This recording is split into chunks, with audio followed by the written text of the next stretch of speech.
y de los momentos,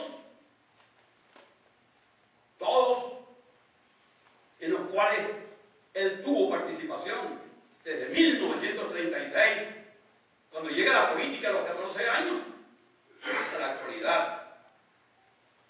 Ahí nos paseamos ¿por qué no nos paseamos? Por momentos de esplendor y por momentos difíciles, duros. Porque en un momento dado trabajamos el trienio, pero trabajamos el enfrentamiento a Pérez Jiménez, o trabajamos del 58 al 98, y trabajando el periodo democrático nos conseguimos con los golpes o intentos de golpes del 92. Y hay una discusión importante, creo yo, por lo que se aporta para el conocimiento de qué ocurrió entonces. O hay uno de los capítulos, digamos, donde hay más debate en relación con el 27 de febrero del 89. Que tomamos el punto, lo que ya tomamos, discutimos y volvemos a discutir. Es decir, este es un libro, entiendo yo, para el estudio crítico de lo actual. Decimos inclusive aquí que lo consideramos una fuente indispensable para conocer estos tiempos. Estos tiempos que solo pueden conocerse, digo,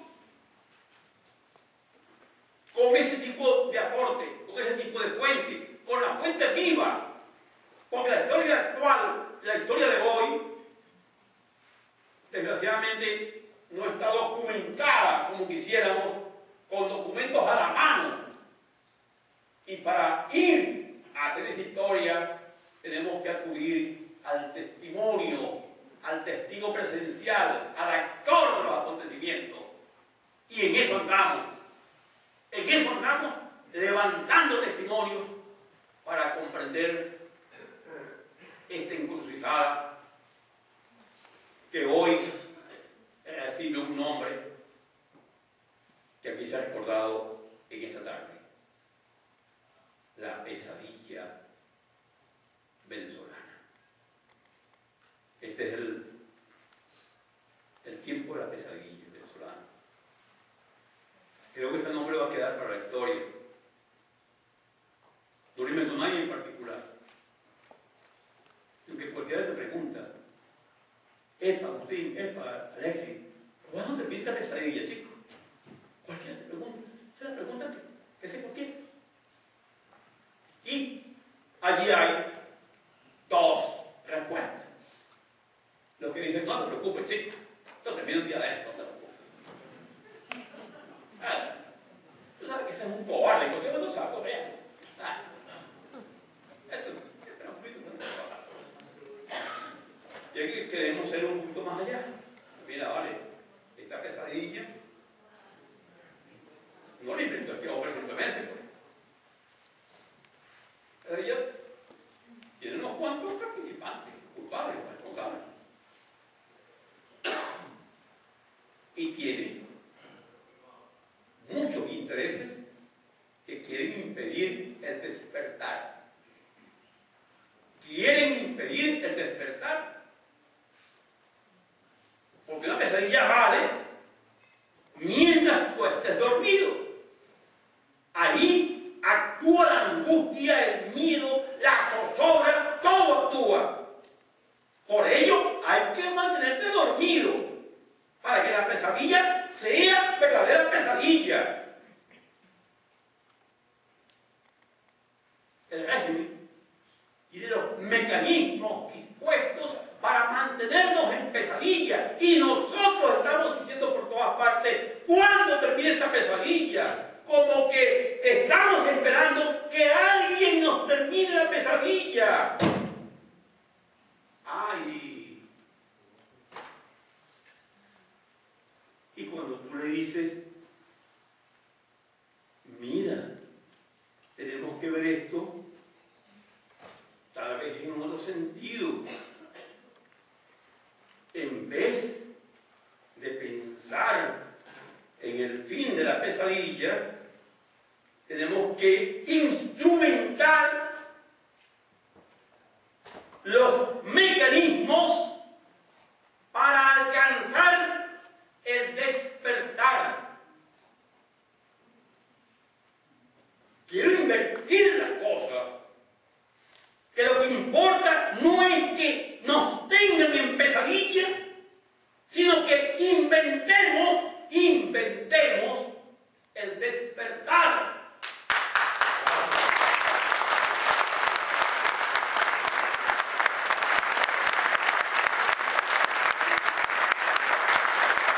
Y a esto alude exactamente la preocupación por la inexistencia de nuevas políticas, que sean políticas de y para el despertar. Si no hay esas políticas, simplemente vamos a estar repitiendo 1, 2, 1000 veces la vieja política, es decir, el esquema positivista del siglo XIX, que consiste simplemente en que, mira, ¿qué crees tú que puede ser? ¿No te parece que puede ser Borges, chico? ¿Qué te parece Amo? ¿Qué te parece Pérez? ¿Qué te parece Ortiz? ¿Qué tal? ¿Quién puede ser?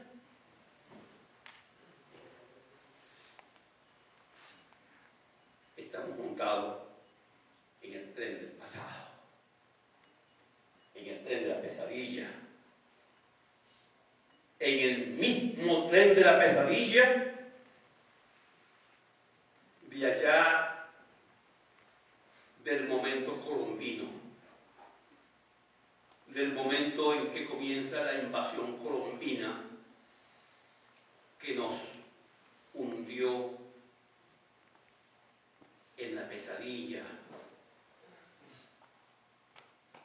Y hoy estamos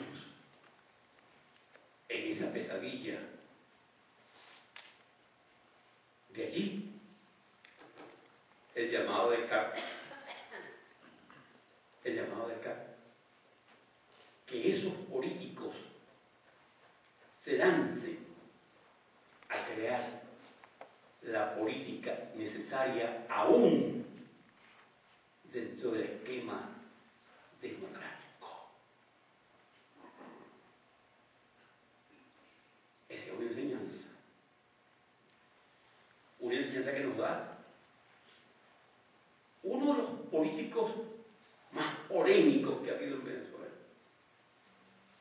Yo estaba analizando hacia atrás y tal vez uno se consigue un Guzmán Blanco profundamente polémico. Tal vez K está a la par con los grandes polémicos. Porque quienes hemos visto el fenómeno y quienes lo hemos vivido y venimos del bachiller, ¿cómo dices tú, Alexis?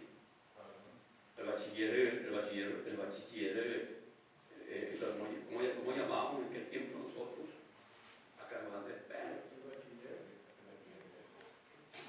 No, el ministro de Policía. Del ministro de Policía, que voceábamos como consigna. Y allá había una especie de estigma. Bueno, uno dice que hay que hacer revisiones en el sentido de lo que es la evolución de una política, de una personalidad, de una acción histórica. Y el avance en el campo político y en el campo de las ideas es lo que creo que está plasmado en ese libro.